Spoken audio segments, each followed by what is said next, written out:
Hello everyone, आज की video में हम बात करने वाले हैं क्लास 12 फिजिक्स का जो कि आपका पेपर है प्री बोर्ड का, उसका आंसर की देखने वाले हैं। जैसे कि आपके पास सभी लोग के पास पेपर आ गया होगा क्वेश्चन पेपर, तो आंसर चलिए टिक कर लेते हैं। पहला क्वेश्चन आपका सही विकल्प आपको चुनकर लिखना है। तो इसमें पहला पूछा गया कि एप्सिलॉन जीरो का मात्रक होता है, तो ये क्या होता है, कूलम स्क्वायर पर न्यूटन मीटर स्क्वायर। ठीक है, तो इसका ये वाला आंसर हो जाएगा। दूसरा क्वेश्चन आप देख सकते हैं, तो आपके पास पेपर है, एक तार को खींचकर उसकी लंबाई दोगुनी करने पर उसका प्रतिरोध, तो ये क्या हो जाएगा दोस्तों, 4 गुना हो जाएगा। ठीक है, उसकी लंबाई कितनी हो जाती है, 4 गुना ही हो जाती है।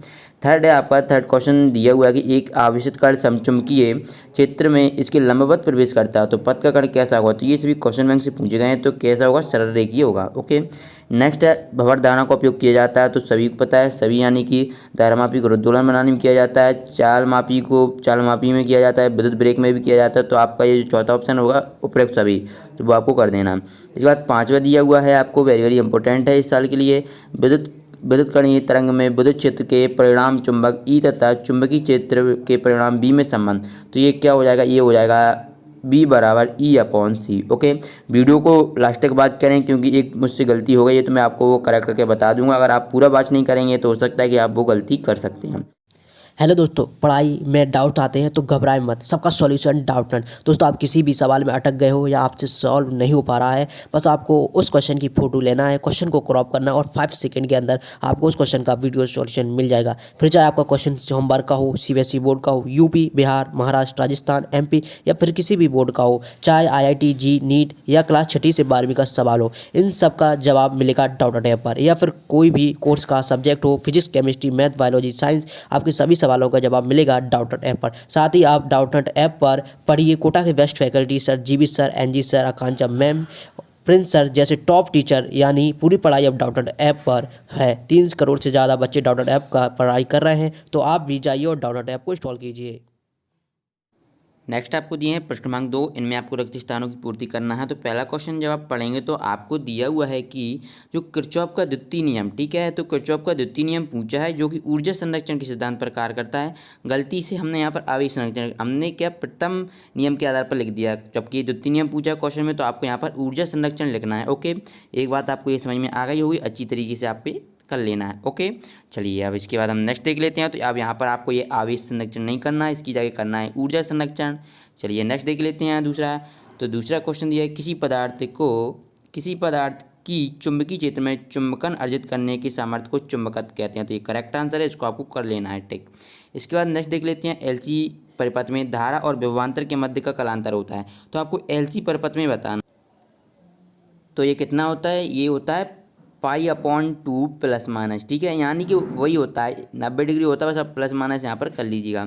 इसके बाद चलिए नेक्स्ट क्वेश्चन जो कि है, आपको जीवाणुनाशक के रूप में तरंगों का उपयोग किया जाता है, तो ये आपको बताना है। तो ये परावैंगनी तरंगे हो जाएंगी। किसका उपयोग किया जाता है, परावैंगनी तरंगों का। ओके, चलिए नेक्स्ट क्वेश्चन है, तो देखिए इसलिए मैं आपको यहाँ पर बताते जा रहा हूँ क्योंकि दूसरे ने लिखे हैं, तो उससे मैंने बस ये प्रोवाइड आपको करा रहा हूँ। लेकिन कुछ एक दो क्वेश्चंस के आंसर यहाँ पर गलत हैं, लेकिन पूरे नहीं हैं। जो गलत हैं उनके मैं आपको करेक्ट करवा रहा हूँ, तो आप टेंशन बिल्कुल ना लें।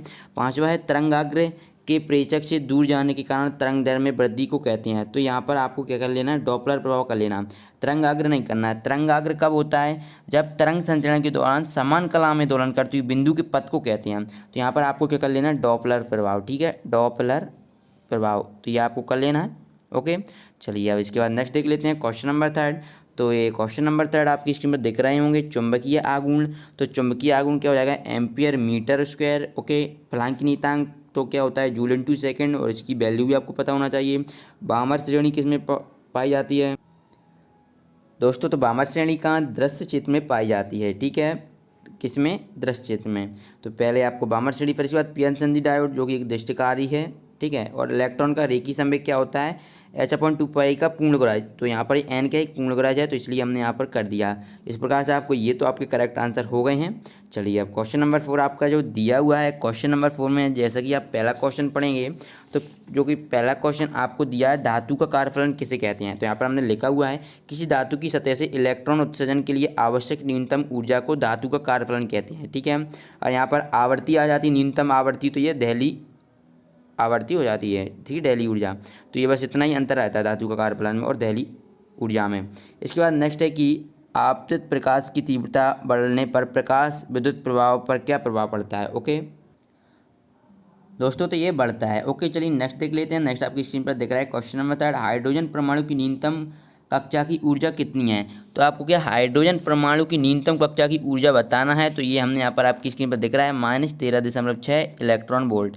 तो ये आपको कर लेना है। ये हाइड्रोजन परमाणु की क्या होती है, न्यूनतम कक्षा की ऊर्जा होती है -13.6 इलेक्ट्रॉन वोल्ट। चलिए इसके बाद नेक्स्ट है, जो कि नेक्स्ट आपका दिया हुआ है कि कौन से मॉडल के अनुसार परमाणु धनावेशित गोली कवच है। तो ये प्लम पुडिंग मॉडल है। ओके तो ये आपको ध्यान में रखना है, क्योंकि ये आपकी सभी क्वेश्चन बैंक से ही पूछे गए हैं, कुछ अलग से नहीं है। तो आप क्वेश्चन बैंक अच्छी तरीके से कर लीजिएगा। इसी प्रकार से अगर आपका फाइनल एग्जाम बनता है तो और अच्छी बात है। ओके सार्वत्रिक के गेट के प्रकार बताना है। तो ये नंद गेट और नॉर गेट को हम सार्वत्रिक गेट कहते हैं। क्वेश्चन नंबर 5 है, आपको क्वेश्चन नंबर 5 में पूछा गया है कि ठीक है, ये सॉरी क्वेश्चन नंबर 6 है। ठीक है क्या है, तो ये क्वेश्चन नंबर 6 है। ठीक है 5 नहीं, 5 में आपको इसके बाद बता दूंगा। ठीक है ये क्वेश्चन नंबर 6 है। तो 6 में आपको ये जो कि अथवा वाला क्वेश्चन देख सकते हैं। आपको क्वेश्चन दिया हुआ है कि आपको क्वेश्चन क्या है कि किसी सेल का विद्युत वाहक बल मापने के लिए वोल्टमीटर की अपेक्षा विभवापी अधिक श्रेष्ठ क्यों होता है। तो आपको कुछ इस प्रकार से क्वेश्चन का आंसर लिख देना है। फिर क्वेश्चन नंबर जो कि 4, आपको ओमी प्रतिरोध और अनोमी प्रतिरोध बताना है। तो ओमी प्रतिरोध वे होते हैं जो ओम के नियम के पालन करते हैं, ओम के नियम का पालन करते हैं। तो ये ओमी प्रतिरोध कहलाती हैं डेफिनेशन। और अनोमी प्रतिरोध जो ओम के नियम का पालन नहीं करते। अब एग्जाम्पल लिखेंगे तो जैसे आप ओमी प्रतिरोध में तांबे का तार लिख सकते हैं और अनोमी प्रतिरोध में आपको ट्रांजिस्टर लिख सकते हैं। तो ये आपको क्वेश्चन नंबर जो कि 5 है इसका आंसर हो जाएगा।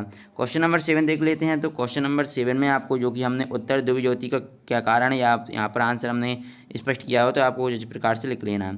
क्वेश्चन नंबर 8, आपको अमीटर एवं वोल्टमीटर में अंतर लिखना है। तो हमने यहाँ पर 2 अंतर लिखी हुई हैं। क्वेश्चन नंबर 9 में आपको पूछा गया है कि बायो सेवर्ट का नियम लिखना है। तो बायो सेवर्ट के नियम के अनुसार आपको कुछ इस प्रकार से लिख लेना है। ठीक है 2 अंक में पूछा है, तो इस प्रकार से आपको ये लिख लेना है। क्वेश्चन नंबर 10 में आपको पूछा है भंवर धाराएँ क्या हैं। तो हमने यहाँ पर भंवर धाराएँ लिखी हुई हैं। ठीक है इसके बाद में पूछा गया था, आप चाहें तो स्वयं प्रेरण और अन्य प्रेरण में अंतर लिख सकते हैं। ओके इसके बाद क्वेश्चन नंबर 11 है ऊर्जा क्षय।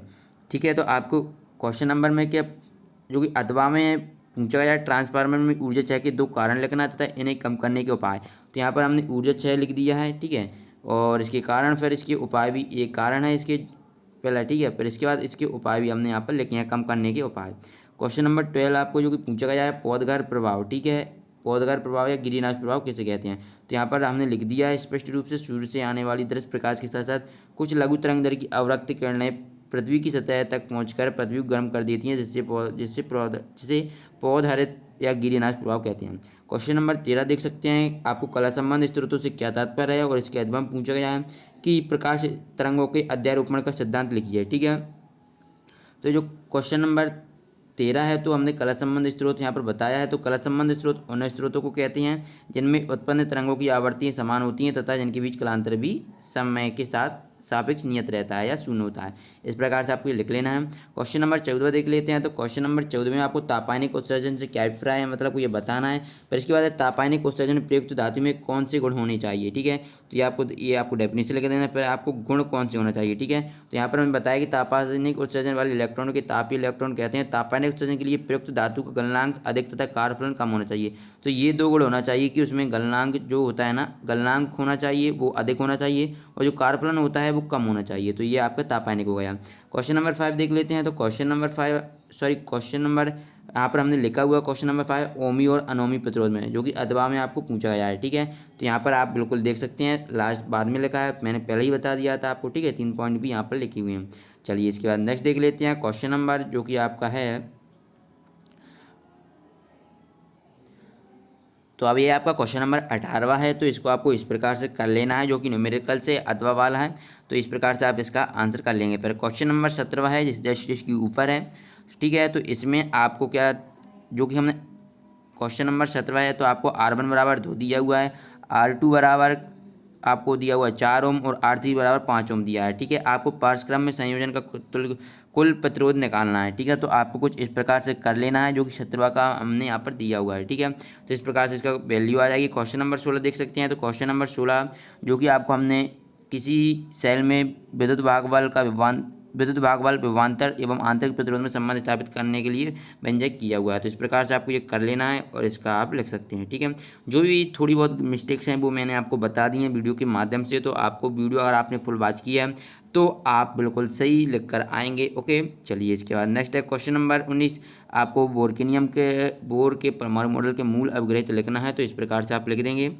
ओके, इस प्रकार से आपको लिखना है। क्वेश्चन नंबर 20 है विद्युत प्लस संबंधी गॉस के नियम लिखना है। तो आप कुछ इस प्रकार से गॉस का नियम लिख देंगे। ठीक है, और व्युत्पत्ति कर देंगे।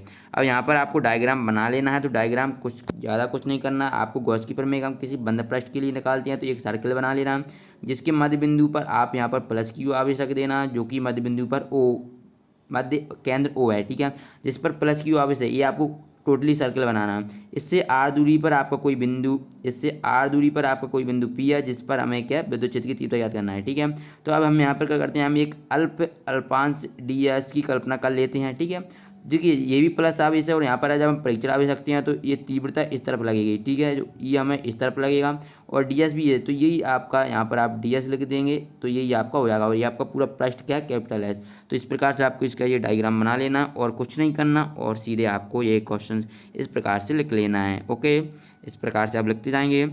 चलिए, इस प्रकार से आपको सॉल्यूशन आपको इस वीडियो में बताया गया है। आई होप कि आपको ये वीडियो पसंद आई होगी। क्वेश्चन नंबर 15 का आपको जैसे ही आप PDF डाउनलोड करेंगे ना तो वहाँ पर आपको इसकी PDF में मिल जाएगा क्वेश्चन नंबर 15 का। ठीक है, आंसर ओनली वही क्वेश्चन आपको इस वीडियो में नहीं बताया गया है। तो क्वेश्चन नंबर 15 का आंसर आपको बहुत जल्द मिलने वाला है। जैसे आप PDF डाउनलोड करेंगे तो नोटिफिकेशन, जब आप PDF डाउनलोड करेंगे तो वहाँ पर मिल जाएगा। आई होप की वीडियो पसंद आई होगी। वीडियो पसंद आई हो तो वीडियो को लाइक करें, दोस्तों के साथ शेयर करें। मिलते हैं नेक्स्ट वीडियो में, धन्यवाद।